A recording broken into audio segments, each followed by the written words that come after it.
everybody. Thank you for joining us this morning, starting out your day. This is the introduction to hydronic heat pumps, March 25th, 2025. So, good morning. My name is Terry McConaughey. I'm the Northern Initiatives Coordinator, coming at you from the city of Prince George. And joining us today is also my colleague, Amanda Brewer. Hello, Amanda. Thank you for being here. And I'm going to cover a few quick introduction slides before I hand it over to the star of the show, Mr. Rob Pope from Ecolighten. Thank you for being here, Rob.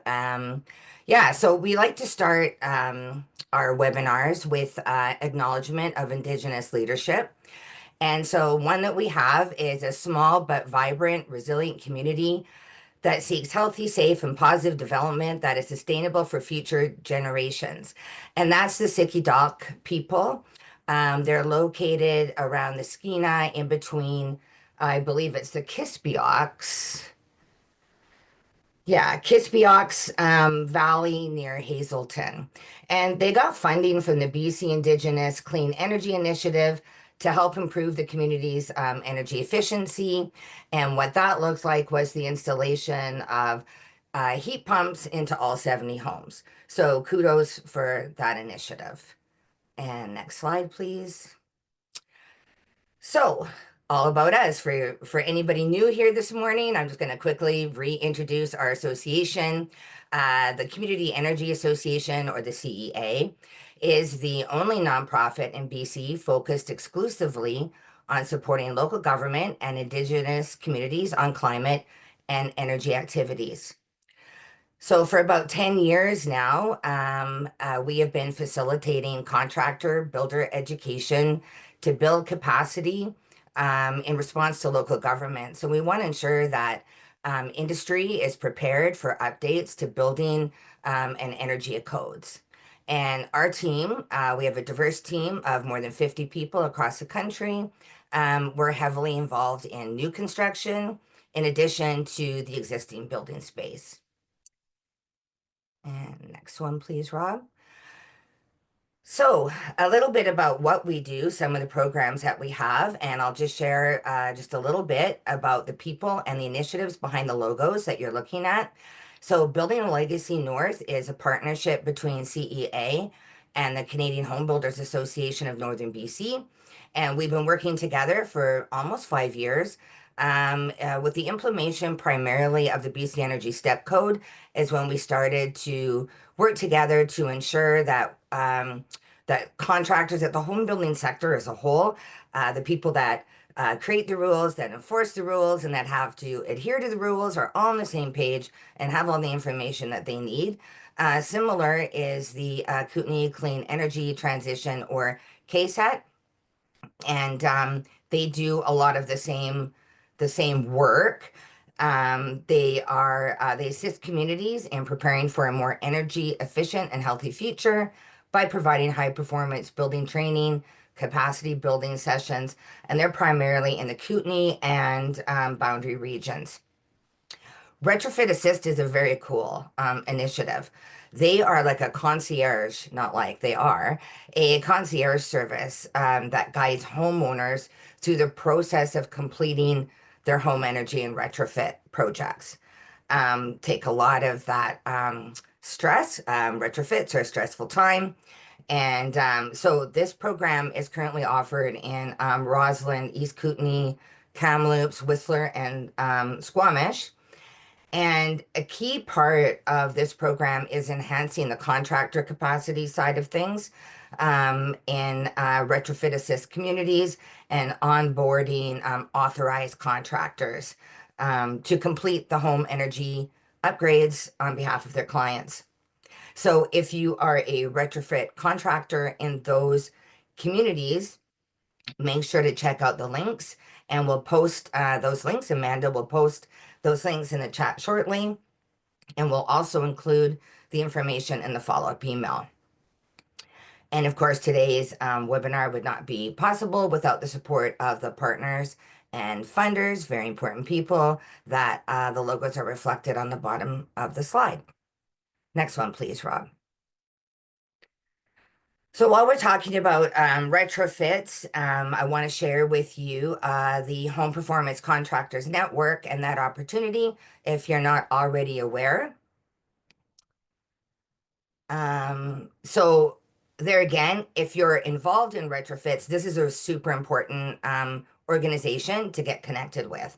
So if you have clients that are looking to access provincial and utility rebates for heat pump installations, window and door retrofits, or insulation upgrades, this network enables your clients to access those rebates.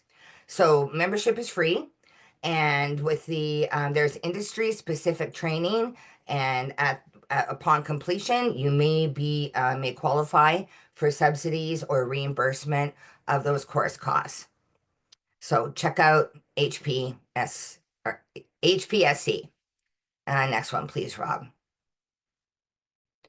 So while I have your rapt attention, I just want to share with you the residential air-to-air heat pump specialist micro credential. This focuses on best practices and design considerations to ensure quality heat pump system installations that meet homeowner expectations and provide heating and cooling during extreme weather events. It is a heavily current industry related curriculum informed by changing regulations, climate conditions, and lessons learned in the field. So these are proven solutions. And to learn more about this course, and perhaps Amanda could pop that into the chat, and we'll also include that in the follow-up email. Okay, next and last one, please. Finally, okay, just a few housekeeping items before I pass everything over to Rob. If you have a question for the speaker, raise your hand. That's your digital hand. If you raise your hand while your camera's off, no one can see you. You could be there for days. So use it's the react button, and you can raise your hand. If you're more comfortable doing it that way, Amanda or I will unmute you and you can verbally ask your question. If you're more comfortable in written form, just pop it into the chat. And if it's relevant at the time, we'll bring it to Rob's attention. Otherwise, we'll work to make sure that everybody's questions gets addressed. Don't be shy to raise your hand to ask a question. There's all kinds of different abilities and knowledge levels, and no question is, the old saying is, chances are, if you're thinking of it, somebody else wants to know the answer to that. Also, all of these slides will be shared in an email post-webinar, and with a link to the recording. So, without further ado, I'd like to pass it over to Rob Pope. We've got a heavy hitter here this morning, very knowledgeable person. And thank you very much, Rob Pope, for being here. Thank you. And thanks to everybody for making the time. It's my pleasure to provide this presentation about air-to-water heat pumps. It's a relatively new subject in the market. They haven't been around for as long as air-to-air heat pumps and other types of heating systems. So hopefully, if I do it correctly, be able to be a little bit informative. Also, please don't hesitate to raise your hand for a question while I'm presenting. I don't need to wait till the end to do it. I'm happy to have a conversation as we go. So today we're going to talk about air-to-water heat pumps. So I'm going to do the introductions, how they work, how they function compared to air-to-air heat pumps. There's two categories of air-to-water heat pumps, the monoblock and the split. We'll talk about that. We'll talk about market trends and how that provides context to cost and availability and supply chain issues and so forth. And we'll then continue on with the applications. Now, when does an air-to-water heat pump make sense? When is it most appropriate? We'll talk about that. And critical installation considerations, not totally about installation, but the things that matter the most we'll discuss that as well. And sizing and selection, the critical importance of load balance calculations, we'll talk about, and then we'll follow that with questions, more questions and discussion, hopefully. So the function, an air to water versus air to air. So forgive me if, most of you probably already know this, but heat pumps don't generate heat like a gas furnace or a boiler. They capture it and reject it. Both air to water and air to air heat pumps are fundamentally the same. They use the same technology to absorb heat from one space and deliver it to another. For example, in the winter, heat is absorbed from the outdoor ambient air and delivered to the indoor living space. This happens through the refrigerant. In the summer, it simply reverses the cycle so that heat is absorbed from the indoor space, thereby cooling it, and rejects that heat to the outdoor ambient air. Both air to water and air to air heat pumps effectively share the same efficiencies and capacities.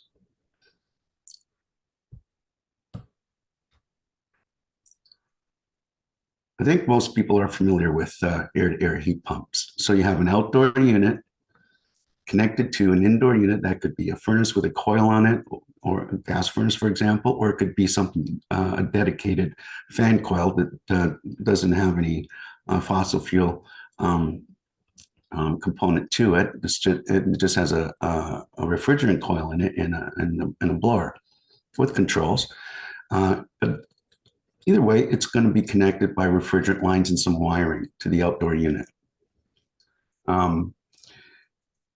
The heat energy is exchanged from the refrigerant directly to air. So the refrigerant is the thing that carries that heat energy. When that's absorbed in the wintertime from outside, it's carried by the refrigerant to the indoor unit. And a fan blows across that coil and delivers that heat to the house. But this is where the similarities end. The air to water heat pump exchanges the heat energy from the refrigerant, just like the air to air does, but it delivers it to water, delivers it to a liquid. It doesn't deliver it directly to the air. It can do it indirectly, but not directly. In this case here, we're looking at a monoblock. In this case, the heat energy is transferred from the refrigerant to the water in the outdoor unit. So you can see where I've circled that outdoor unit there. It's a packaged unit. It's all in one. The refrigerant to liquid exchanger is out there. And depending on the season, either heated or chilled water is going to be pumped through piping from the outdoor unit to a buffer tank, which is a storage tank. And from the buffer tank, the heating is delivered on the load side throughout the house. And what I mean by load side, that's the side of the system that's delivering the heat or the cooling.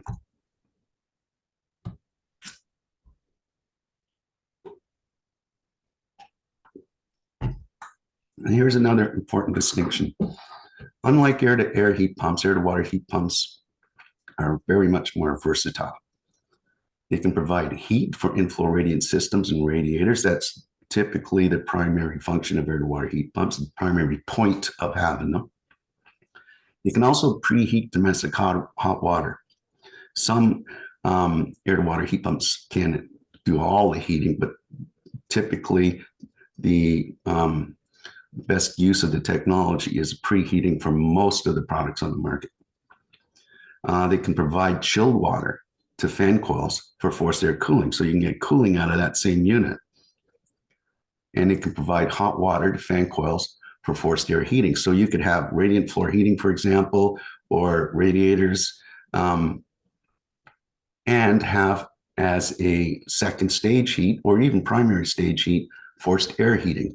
You can have both. If you're going to have ducting to deliver cooling, that ducting can also deliver heating. So it's a lot more versatile. And these aren't either or options. All of these can be done simultaneously by the same heat pump.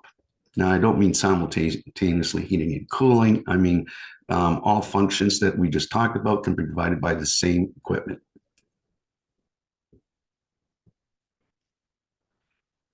Two categories that I mentioned before of air to water systems is the monoblock and the split. And air to water heat pumps,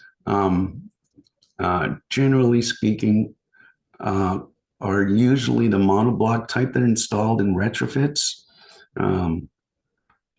Monoblock is a package system. That's like the one we just looked at.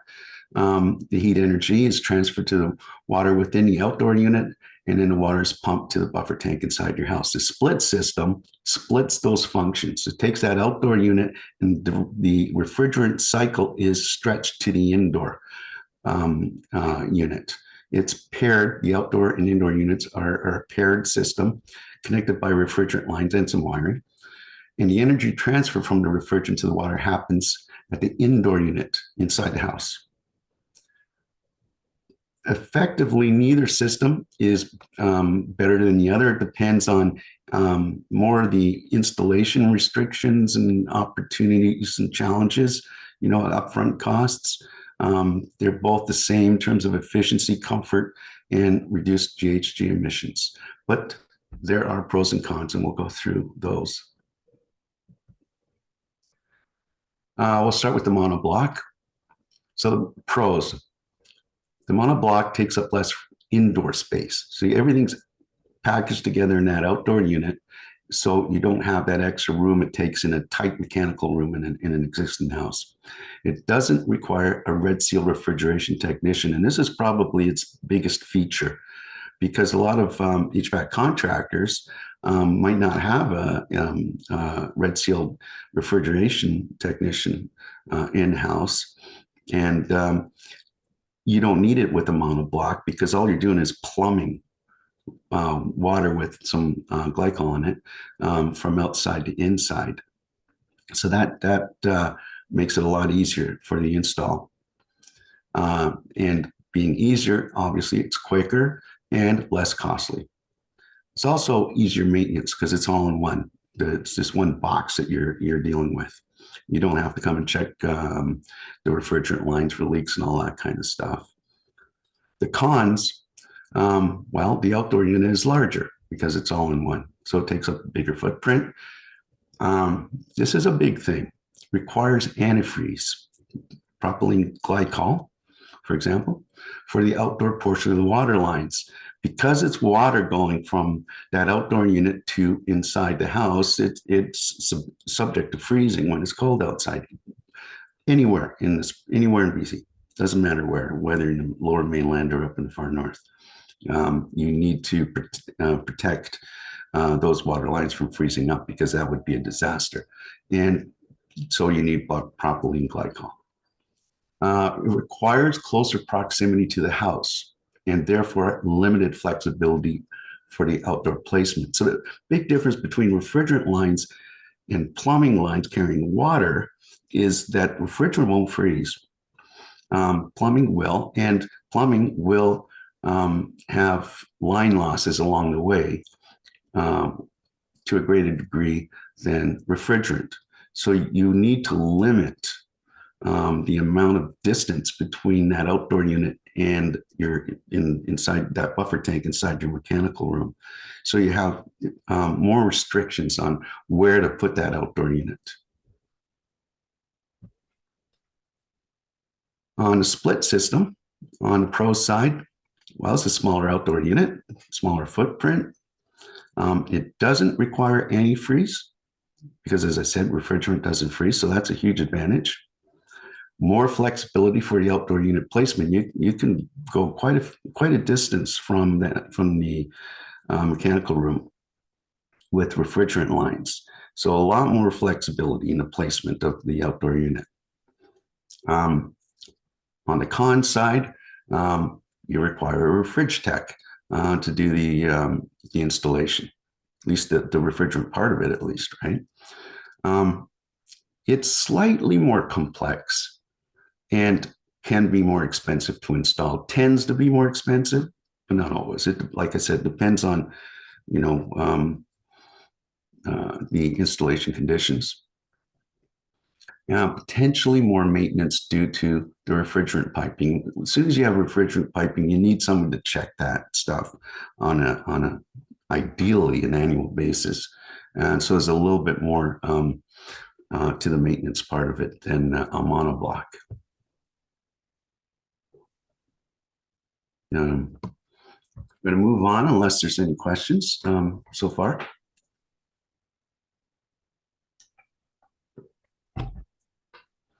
So I'm going to talk about the market context for a bit because I think it matters.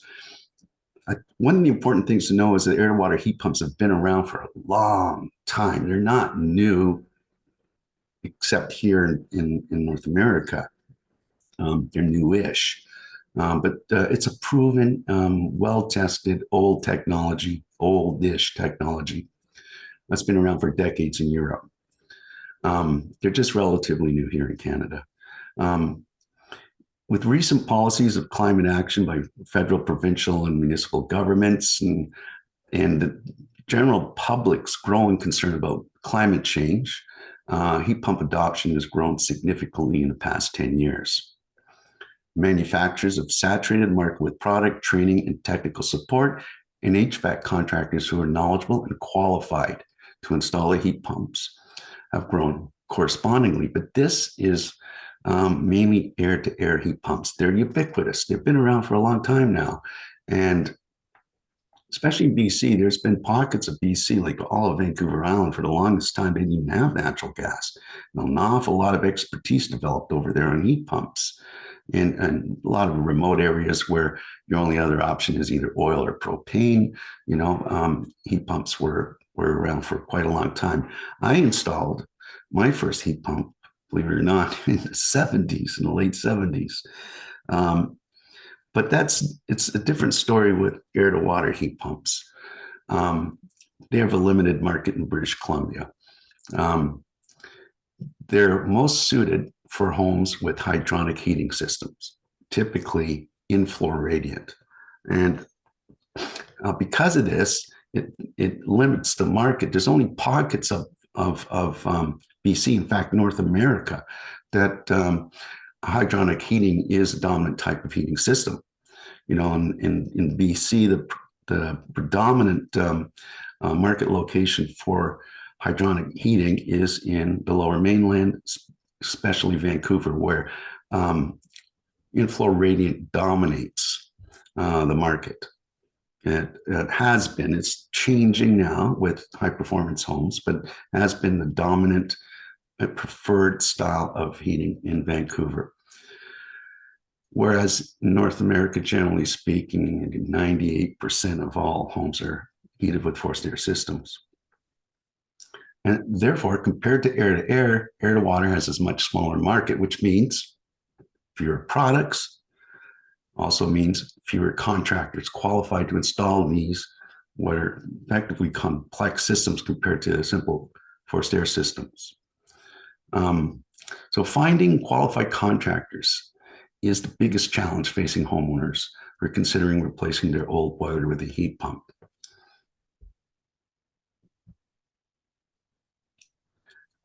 So let's say you do find a contractor, or you do know of a way, you have access to a contractor who is qualified to do this kind of work. Still, when is the right time to consider a air-to-water heat pump for your retrofit? Well, any heat pump, you're dealing with the same things: energy efficiency, decarbonization, operating cost savings, versatility, and comfort. That's true, whatever kind of heat pump you get. And in an existing home, if you have a boiler, that's probably a good indication that if you're considering a heat pump, it's going to be an air-to-water heat pump. Any home with in-floor radiant or radiators or radiant baseboards, for sure. An air-to-water heat pump should be a primary consideration. It shouldn't be your only consideration. You might discover that, maybe you want cooling, maybe you want to change those radiators to forced air. Maybe you just want to get rid of that old poly B piping in the floor. in those cases as well, you may want to consider other ways of delivering heat with air-to-air systems, for example, right?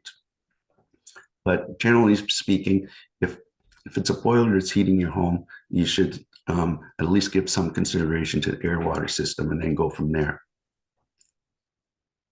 Hey, Rob, might be a good time just to pause real quick here. We've got a Mhm. question. Is there any significant difference in heating performance between an air to air versus air to water when it's cold out, like -20? What does that look like? No, there's no significant difference. So on both the air-to-air side and the air-to-water side, you have competing products, different manufacturers, and so forth.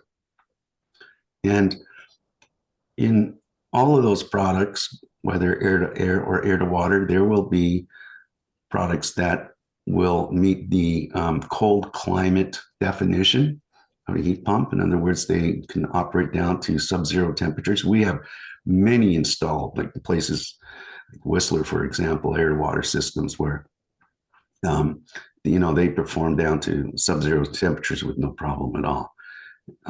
Similar to equivalent quality products in the air-to-air side. So it's about the choice of manufacturer, and within that manufacturer's product line, choice of the models. There's something for everybody in both air to water and air to air. Excellent, thank you. And while I've got you, is if you have radiant floor heating, how do Mhm. you implement a cooling function with an air to water heat pump? Okay, so air to water heat pumps, they create hot water. They can also create chilled water. They can chill that. They can cool that water down to like 45 degrees Fahrenheit. Um, and so that's cold enough to um, put that water through a coil in a fan coil. It's a hydronic coil. It's in what looks like a little furnace, and it has a blower and controls, and that air blows across that cold coil and delivers cold air through your ducting system. So that's how it's cooling it, And as the warmer air comes back to that fan coil, a couple things happens. The house gets dehumidified, and the heat is then rejected to outside through the heat pump. So it works well. You have to add that fan coil and some ductwork to make it happen. But it's a pretty common practice and it works well. And let's go 3 for 3. How hard is it to tie in an air to water heat pump to an existing boiler system? How hard it is? Oh, geez. Well, some of the challenges from an installing point of view, the first thing is how tight is the room. Secondly, is how old is the boiler? The type of piping, that's attached to it, and then that wanders around the rest of the house. But it's really, if you know what you're doing, it's not that big of a deal. I mean, it's basically you're disconnecting that old system and reconnecting from the buffer tank the new system. So the buffer tank is kind of like where your boiler used to be, right? What's going out of your boiler to your house is now coming out of a buffer tank to your house, right? So you're reconnecting all that piping on the upstream side of that buffer tank. You're connecting to this either the split or the monoblock system. It's more plumbing and pumps and valves and that kind of stuff. I'm going to bring this up later, but just preview that. That's one of the most critical things. Hydronic systems, period, especially air to water heat pumps, are relative to most other retrofits are complex, and you really need to have somebody that's qualified to do that, knows what they're doing, knows hydronic systems. But for those people, it's not that big of a deal. The only issues are, how tight the room is. That's usually a real challenge where, a lot of people's basements, it's just a closet where everything is stuck in there, surrounded by all kinds of things like suitcases and whatnot, right? That's the biggest challenge is how tight the space is. Hey Rob, let's just do one more before we carry on. This is great that this stuff is, that questions are coming. How hot can air to water system, how hot can an air to water system heat the water? 180 or 200 for a boiler? Yeah, that's a good question, a really good Mm, question. Um, so air to water heat pumps are low temperature systems. Now there are some that can get pretty high in temperature, but that's like putting your gas pedal down in the mat and holding it there. It's not good for the heat pump. Ideally, in the coldest conditions, your heat pump is going to max out around 103 degrees Fahrenheit. That's that's what you want. But really, that's for radiant systems. That's all you need. Radiant systems has always been. You never run 180-degree water through your in-floor radiant systems, anyways. That's never good practice. 180 degrees or more is mostly to deliver heat to your domestic water tank, or in some cases to your hydronic fan coils for the forced air side, or radiators.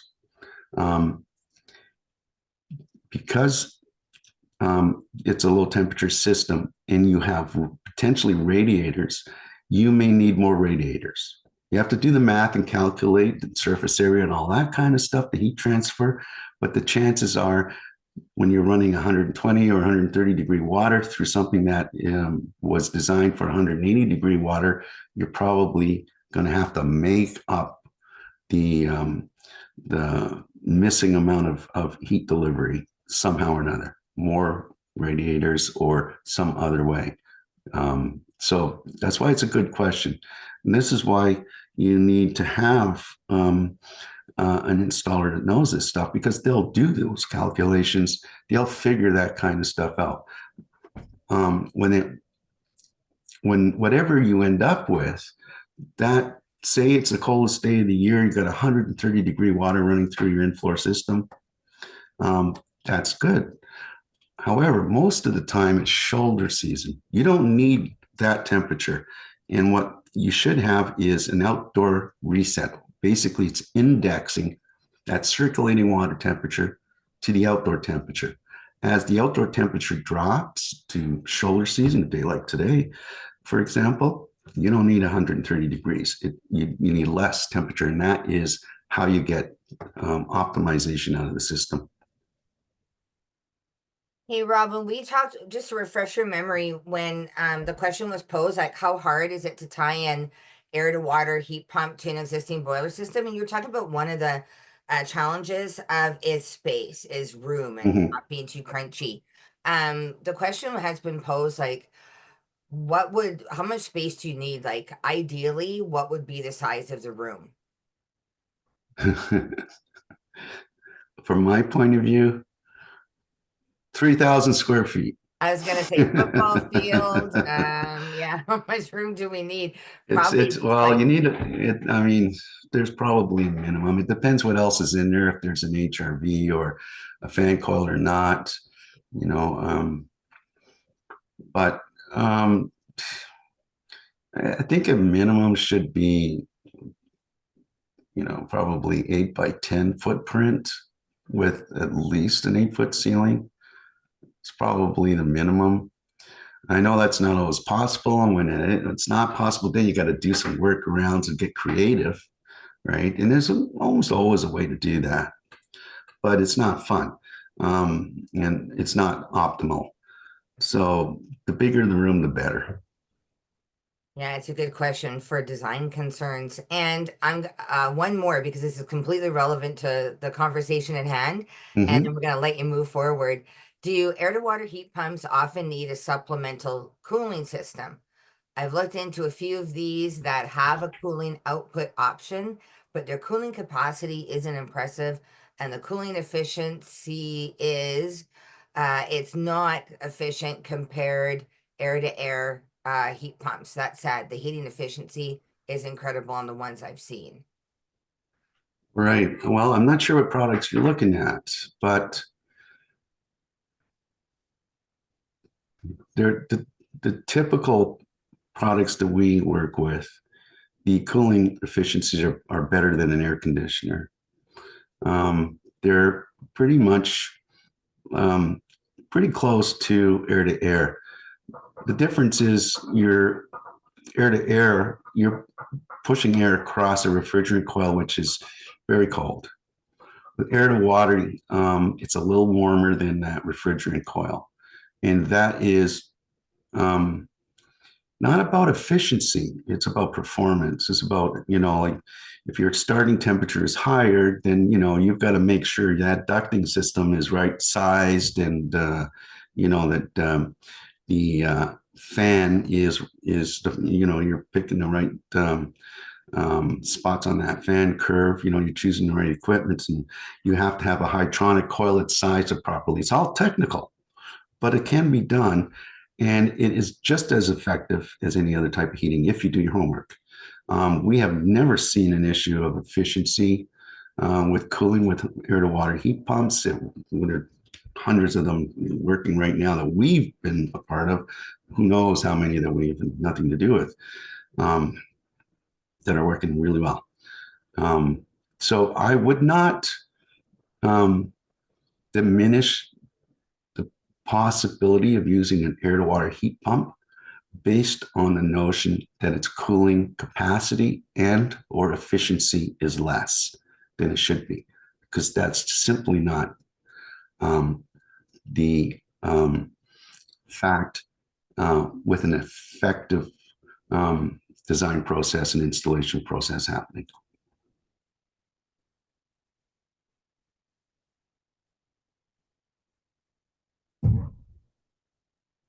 Wow, you're not going to get off this slide, Rob.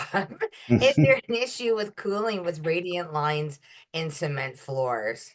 Oh, yes. Right? Oh, oh yeah. If it's in floor radiant cooling, then you got a whole bunch of potential issues to deal with. One is it's limited. You only get on average maybe between 8 and 10 BTUs per square foot, ideally. So that's one limitation. What if your cooling load is higher than that? Secondly, a cooling load is two parts. Generally speaking, 75% is dry heat. It's called your sensible load. 25% is latent heat. That's wet load. That's the heat that's entrapped in the molecules of water vapor, the humidity in the house. Radiant cannot touch that latent load. It can't touch that wet heat.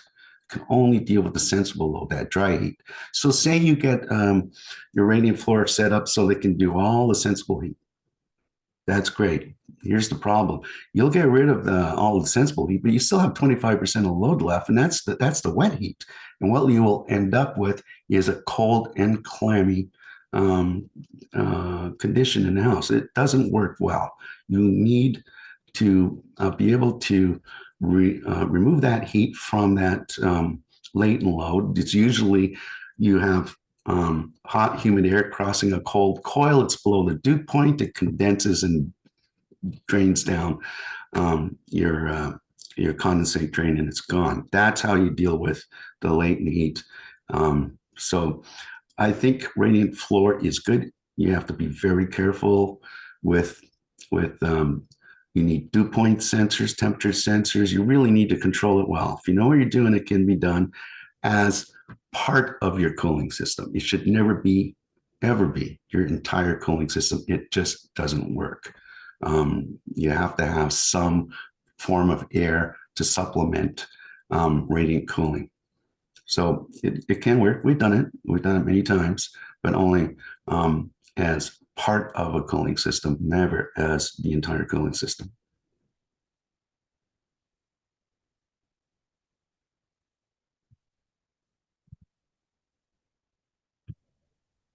And just a thanks, Rob. I got mixed up with gas absorption heat pumps. That's probably a conversation for another day.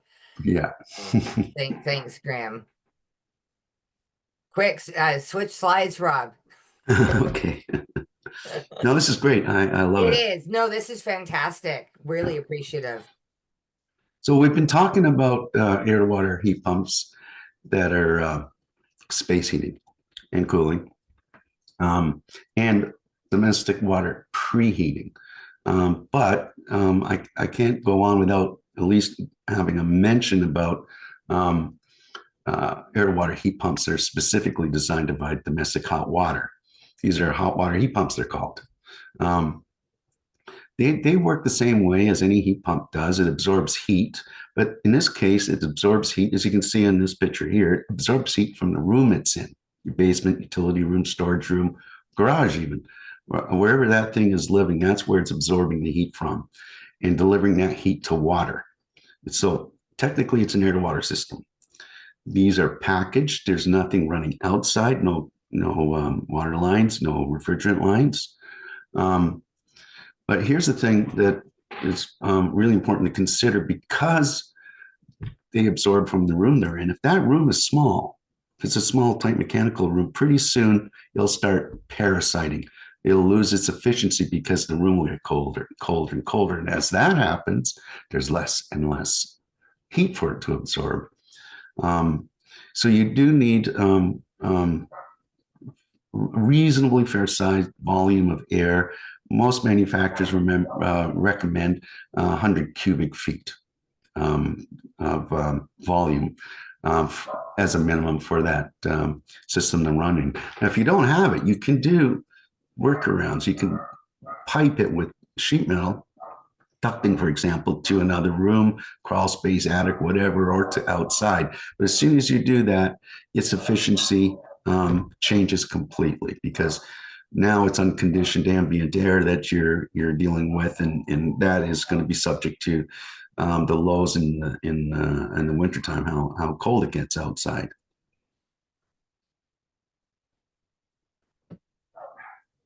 So this is what I was talking about earlier: critical installation considerations.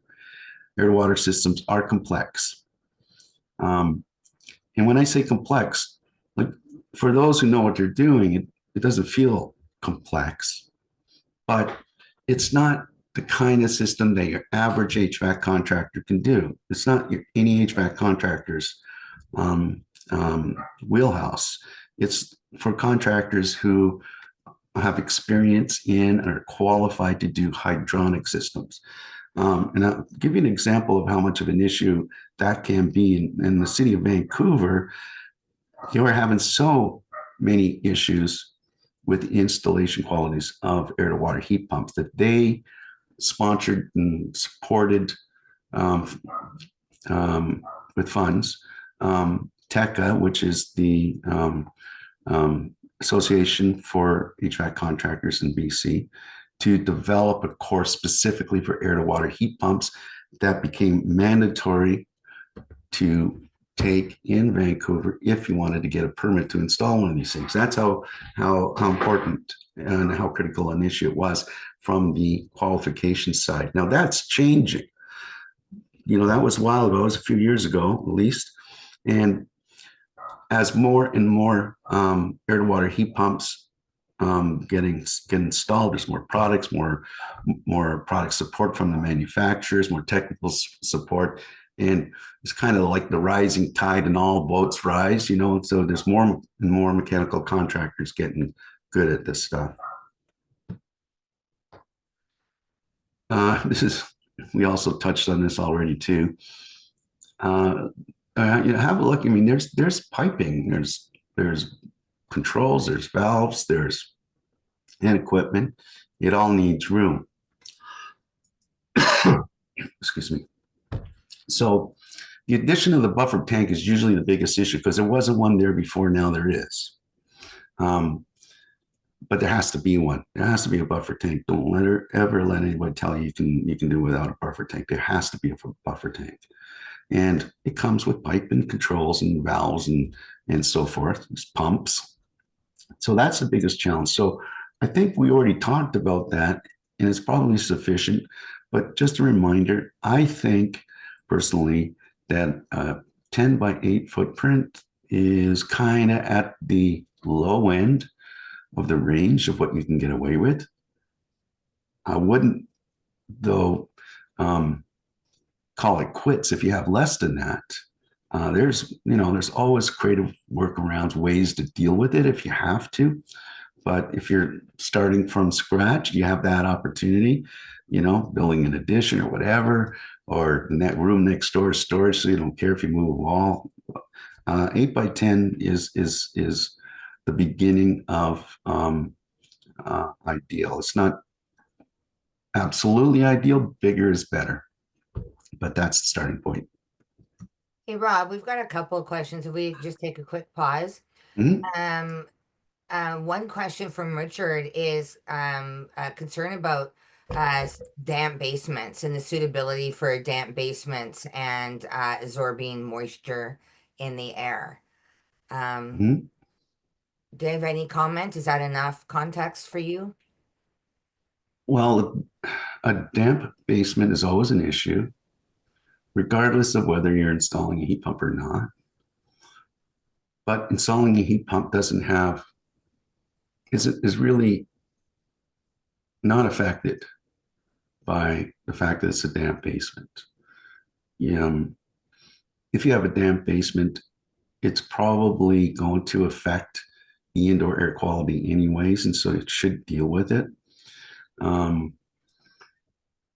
Obviously, there's a whole bunch of potential reasons why it's a damp basement. Could be, water ingress from outside. It could be um, lack of adequate ventilation inside. It could be something leaking somewhere. You can have leaks from a roof, for example, making your way down the structure to the basement. Could be water finding its way in from below your slab. There's a whole pile of potential reasons that you have a damp basement.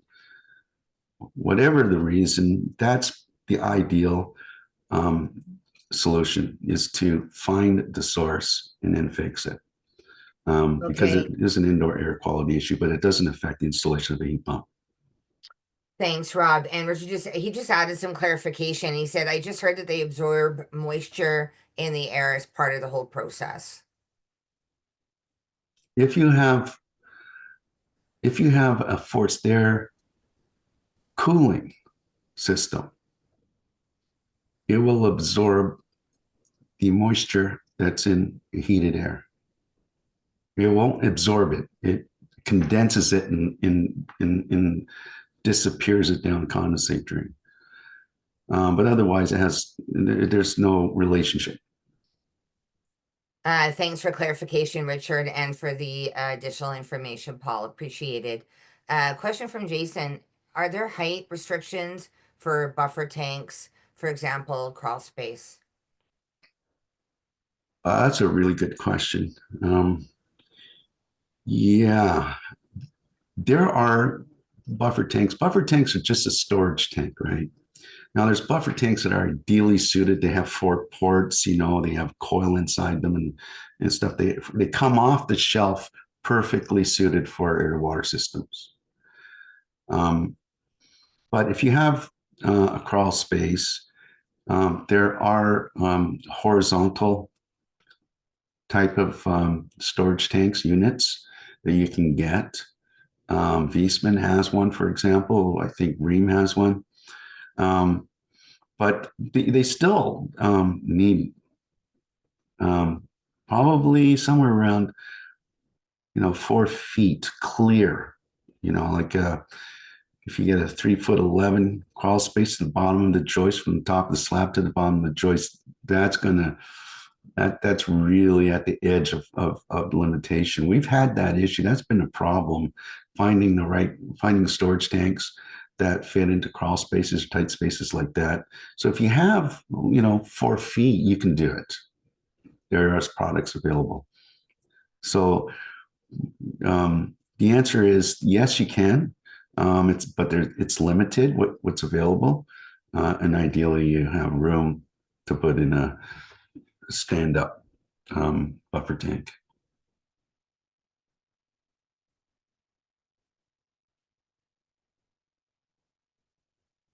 Should I move on? Go for it. Thanks, Rob. Okay. So another critical consideration is the size of your panel. If you previously had a boiler, no air conditioner or anything else, then you are going to have to be ready for the fact that that heat pump takes 30, 40 amps at least, on average. I mean, it could be more or less, depending on the size of the system. But the bottom line is it's going to take room on your panel. Now, you can physically have the room on the panel, but, room for another breaker, but maybe not enough electrical capacity on the panel. You might have enough electrical capacity, but not a physical room, in which case you have to change the panel. That is something that has to be looked at. Either way, whatever the outcome of that will be, you need to know what that outcome is, because it could be a real big difference. So you see a lot of houses, older houses in some communities that have only a 60 amp service. Then you try to find room to put another 30 or 40 amps on that service. It's not going to happen. So that is a pivot point in your decision about putting in a heat pump, because now you got to think about inquire about upgrading your service.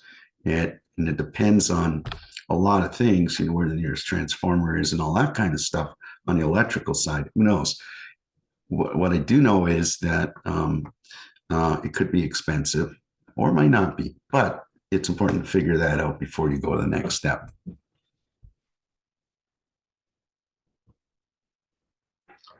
Load and balance point calculations. No installation should be done without these things. I cannot emphasize enough how important it is, because if you don't do a load calculation or balance point calculation when a system is being installed, heat pump system, or any kind of system, heat pump or not, then you're just guessing. You're working in the dark and hoping for the best. And that's never a good recipe for a good outcome. It is a source of so many problems that load calculations, balance point calculations weren't done on newly installed systems.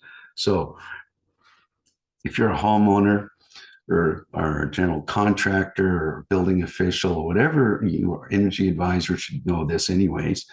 You don't need to know how to do the load calculations. You just need to know that it has to be done.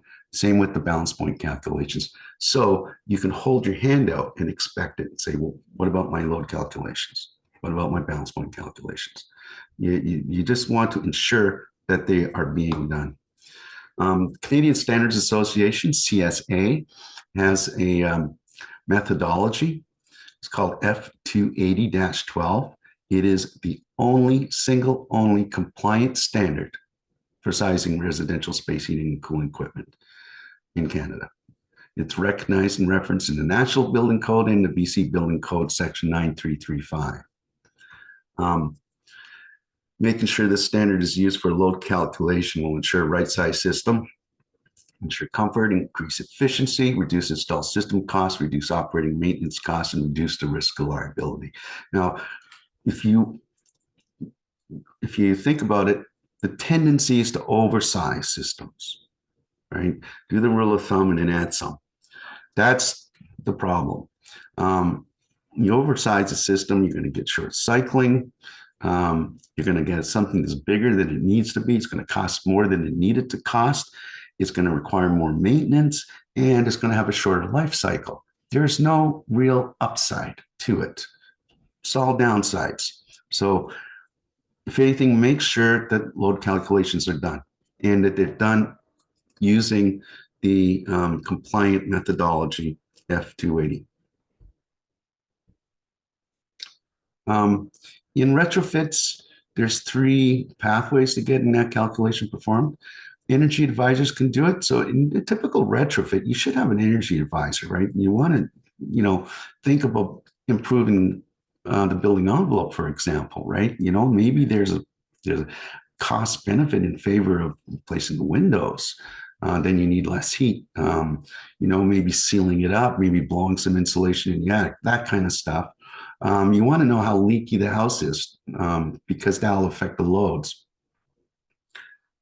Energy advisors model the house with a program called Hot 2000. That's a modeling program. It's not F280 compliant. However, you can, with a program called VoltaSnap, transfer the data from your Hot 2000 model to VoltaSnap, and it will convert it into F280 compliant outputs. So that's one way to do it. It's a good way to do it. Also, if you have an HVAC designer or a concierge that can do F280, that's great. And finally, there's the HVAC contractor. It's a little awkward with HVAC contractors because they don't want to do it up front. There's a bit of work involved, right? So they don't want to do it as part of the sales process. I don't see why there's not, you can't say, okay, if you get the job, will you do load calculations? And the contractor says, yes, that's good. That'll work, right? But it's not third party. On the other hand, the first two options, if you get an energy advisor or a designer, at least you have a third party providing the load calculations, and then you can get quotes based on the same load calculations, apples to apples. As I said, with the third option, it's a little less efficient as each contractor would have to do their own calculations, and they typically don't want to spend the time up front. They'd rather, they want to get paid for it, which is, normal. I think personally, if you can get a third party, that's great. But I believe there should come a time, hopefully sooner than later, where every contractor just does load calculations. In the many decades that I've been in this business, part of that was as a contractor. We always did load calculations. It's not rocket science, and it always was an advantage for us to distinguish us from our competitors that we did load calculations. It also reduced our liabilities. We're much better off because of it in many ways. Heat pump balance point and why it matters. So the balance point is the outdoor temperature at which the heat pump no longer has the capacity or is no longer the most cost-effective option to heat the house. So, you might have a week or two peak cold period in the winter, and you may decide, because of maybe your ductwork isn't sized right or whatever, that you will size the heat pump to 90%, 85% of its total capacity, because that last bit only happens for a week or two. That's one approach. Or you might want to say, okay, I'm in the Kootenays, I'm in Prince George, wherever. It's cold, really cold. So what I want to do is find something that has the most amount of capacity I can get to satisfy the load of my home. You won't know what that is until you look into the equipment performance specifications, because they all start at 47 degrees Fahrenheit. If it's a 3-ton, it's a 3-ton at 47. It's a 4-ton, it's a 4-ton at 47. They all are at the same starting gate, all products. But as soon as they leave that 47 Fahrenheit, and it starts to get cooler and cooler and cooler outside, they all depart from each other in terms of their performance. Some, like the very high quality variable speed heat pumps, variable refrigerant flow, heat pumps, and cold climate heat pumps, after 47, as it gets colder, their performance curve stays flat. They're still able to provide the same capacity at the same efficiency until they get to minus 15 or minus 25 before they start to drop off. Other heat pumps, as soon as you leave 47F,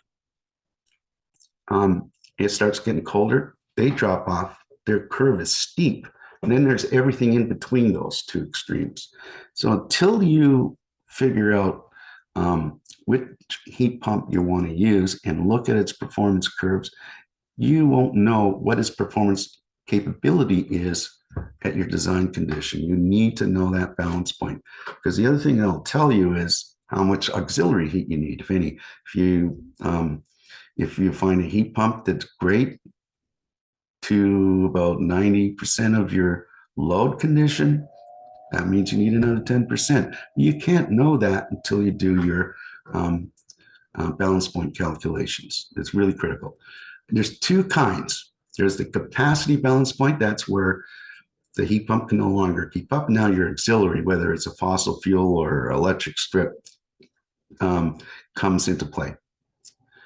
And then there's the economic balance point. That's the point at which the heat pump is no longer the most cost-effective way to heat. Now, in BC, it's really not a thing. In other parts of the country where utility costs are very different than here, it makes difference. But in BC, any heat pump with a heating performance factor, COPs, they're called, it's efficiency. COP of 1, for example, is an electric baseboard. 1 kilowatt in gives you 1 kilowatt of heat. That's a COP of 1, 100% efficient. Heat pumps will put out, on average, 2.5 seasonally over the whole season. Kilowatts of heat for every 1 kilowatt in, 250% efficient. Anything in that range, 250% efficient or better, because there's many products that can do better than that, is going to be the same cost as a high efficient gas. And so the economic balance point isn't really a factor. It is the capacity balance point that matters most.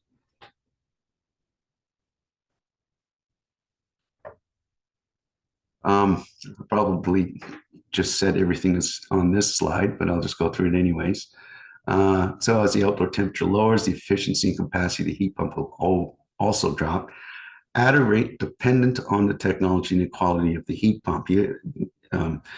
Every manufacturer's products perform differently. Even the models within the manufacturer's product lines will perform differently. So you gotta check them out. That means there's no such thing as a universal balance point. You often hear, heat pumps only work till about 5 degrees Fahrenheit, then they're no good. Yeah, that's just simply not true. I mean, it's just not a fact. They're all different. There's no such thing as the point which heat pumps work or don't work, or an ideal balance point that's universal. They're all different. The heat pump can be sized to manage all the heating. Typically, though, most of the province, you'll need some auxiliary heat. Sometimes that's called supplemental heat. That's beyond the balance point. So when the heat pump can't keep up, you're going to have to either have an air-to-water system. Maybe it's a gas boiler. Maybe it's an electric boiler. Maybe it's electric strips in the buffer tank.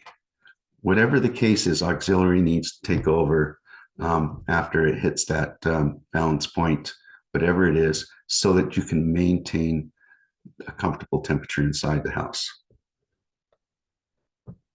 Hey, Rod, we have a question here. Elroy says, is high efficiency gas more efficient overall than a 2.5 COP, pardon my ignorance, heat pump?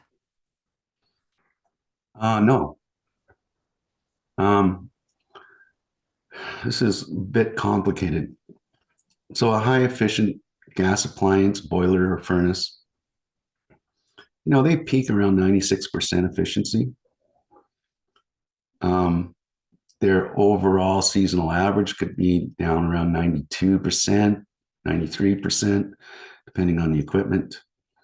A heat pump with a COP of 2.5, that's 250%. It's more than 2.5 times more efficient. The heat pump has nothing going out the chimney. There's no lost heat. It's actually multiplying the kilowatts in terms of heat. The critical thing is also, and let's not forget, One system has a lot more GHG emissions than the other. All electric, of course, is very little, compared to any kind of fossil fuel. So that's another way to measure efficiency. Then there's cost. It takes somewhere between 2 and 2.5 COP to match the cost per unit of heat of a fossil fuel, a gas furnace. So let's say 95% gas furnace and a 2.5 COP or 2.25 COP, I think is a little more accurate, will be about the same cost per BTU of heat that you're getting out of the system. So there's more than one way to measure efficiency. Sorry, Elroy just clarified. He said apologies. Does gas have better economic balance? Question mark. No, it doesn't. Generally, like you can actually choose heat pumps that are, they'll save you money up front, but they cost more to run because they're not that efficient. They're, the bargain equipment that you can buy from Amazon, for example.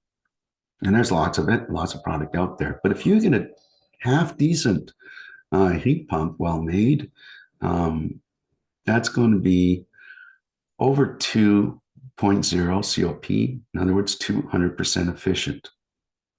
And as I said, you only need to be a little bit more than that, just a little over than that.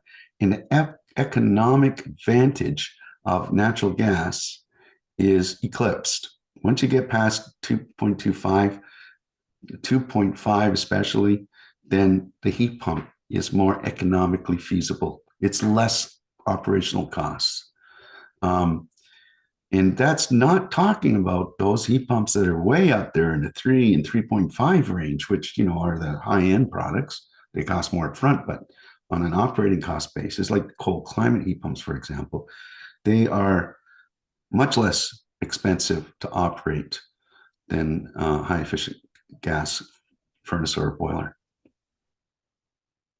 Thanks for that, Rob. Another question, Doug asked, when supplying heating and cooling loads at the same time, would you need two buffer tanks, one hot and one cold? So there's some great questions. Yeah, that's a good question. In new construction, almost always put two buffer tanks. We want to separate the buffer tanks because if you have one buffer tank, you have to have what's called a seasonal switchover. So summer it's just going to be full of cold water, and winter is going to be full of hot water. In the middle, in between, it's going to be trying to empty out all the hot water when there's a cooling call, just after a heating call, which is spring and fall days where the sun's shining, for example. You might have heating calls.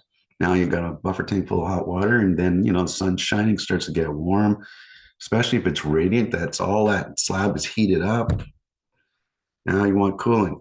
Well, guess what? All your pipe in your tank is full of hot water. You got to get rid of that first and replace it with chilled water before you can start cooling. Excuse me.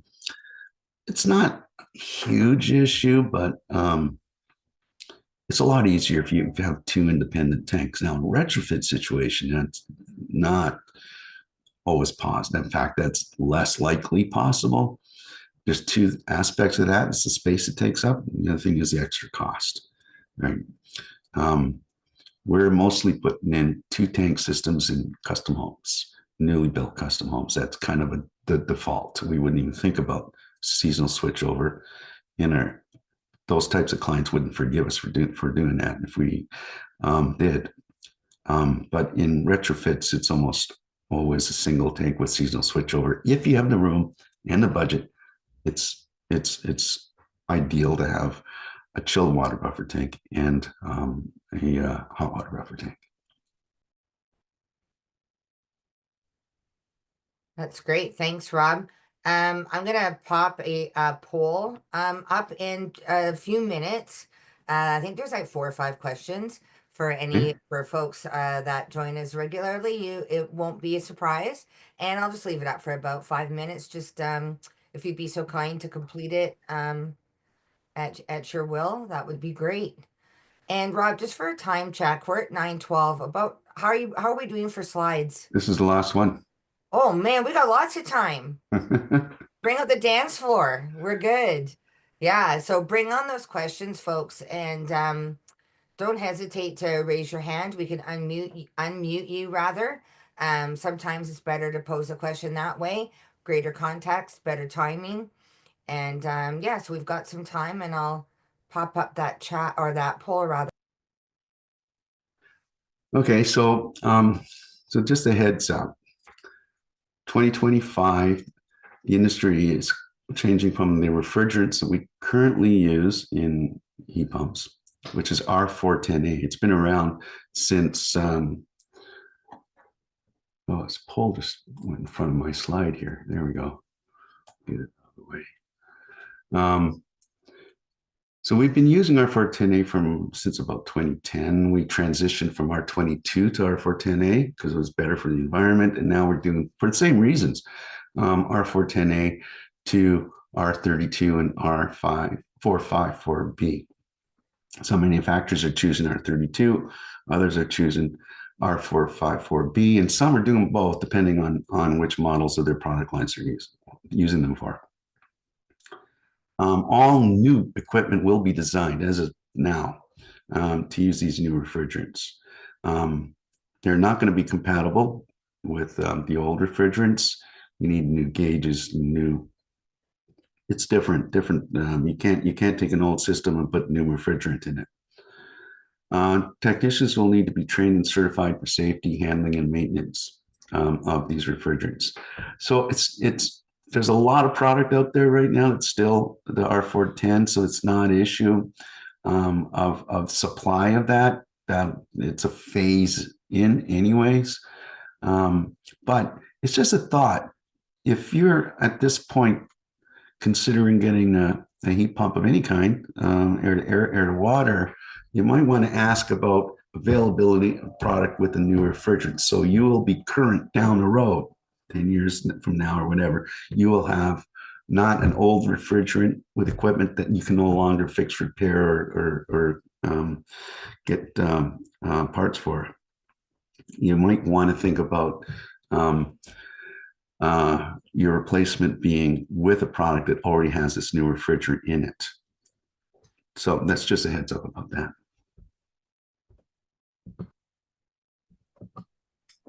Sorry, Rob, you probably already mentioned it and I missed it, but what is the timeline for that transition? I'm not sure what it is, to be honest with you. I know that like we went through this before from when we used R22 to R410A. It was basically effective immediately with anything newly manufactured, but there was still a period of time where all the product that was already in the warehouses in the market, got sold off. Yeah, I'm not exactly sure what the timeline is, but I know that there's a little bit of a grace period. Nice. Is any other questions or comments while we have Rob and we have this knowledge in the virtual room? Here we go. We have one. Paul says, in an area which has cold winters, like -20, -30 Celsius, I was told I could use electric tankless water heater to supplement on cold days. Does this make sense? Electric tankless water heater. It can be done, but it's a workaround. Like the tankless water heater is designed for domestic water. It's an open loop, so you have to create a closed loop with the heat exchanger and all that. From that, you might have to put in some sort of buffering because it's you've got something that's instantaneous, whereas you need some buffering on the space heating side. So it's possible for sure. It wouldn't be my preference. The simplest thing to do is put electric elements in your buffer tank, because that buffer tank is ultimately where everything is always coming from for your space heating. And if you put electric elements in that buffer tank, if the heat pump can't keep the temperature of the water where it needs to be, then the electric elements can kick on. It's a really simple form of auxiliary heat. It's inexpensive, not complex, easy to do. Yeah. Rob, any final words? Um, I think just one thing. If you are doing a retrofit of your heating system directly with an HVAC or mechanical contractor, I think it's really important to arm yourself with information wherever you can get it from, online or whatever, to understand, what to expect, because otherwise you're very vulnerable.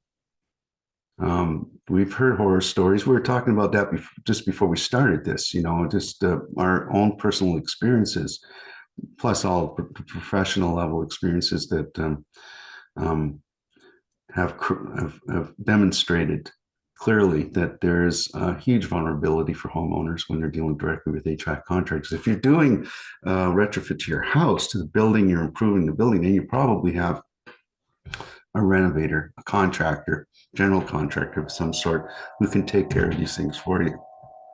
And if it's just you and your mechanical contractor, please arm yourself with information, and that'll help um, diminish at least some of the vulnerability that you potentially have. Sound advice, sir. Sound advice. Okay. I think that's it. Hey, Okay. I appreciate it. Thank you, everybody. Have a fantastic day. Rob will be in touch.